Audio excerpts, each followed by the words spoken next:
Good evening. My name is not made up.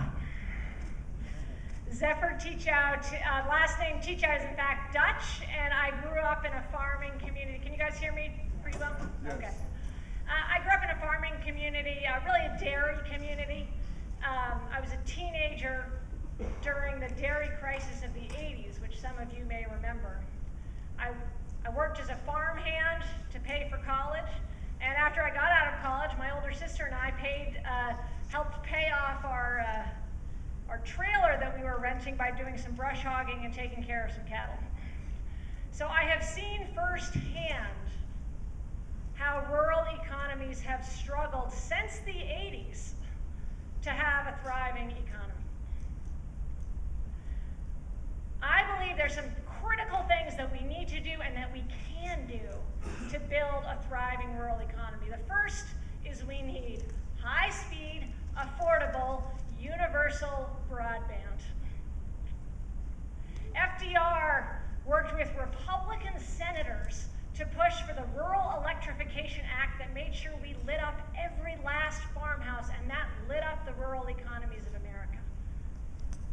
Right now, broadband is our rural electrification moment. We can have a Rural Electrification Act for the 21st century because every design firm that wants to move here, every farmer and every garage needs the internet to function.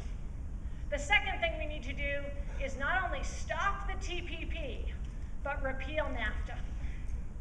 If we want to have manufacturing made in America, local farms, local food, and local products, we need to reverse trade policies which have been disastrous for rural economies. Third thing we need to do, which I've done a lot of work on, is break up these big banks and make sure they lend to local farmers. And if we're going to bail them out after the crisis of 2008, they better lend to small businesses. They better lend to farmers. We need to protect our extraordinary natural resources because safe water is also safe agriculture. And then there's one thing that I care a lot about in ag, and I actually got involved in politics. I first volunteered for Howard Dean's campaign in 2003, wanting to do ag policy. So it's been a lifelong passion of mine, is the hollowing out of the farmer of the middle. Not the little farmer, not the big ag, but the farmer who has a gross income of $100,000, who contributes to the community, who takes care of the land. We have 40% less of those farmers in the middle now than we did 25 years ago. So I'm going to stand up for those farmers in the middle, stand up for people whose voices have been shut out, and I look forward to the discussion tonight. Thank you.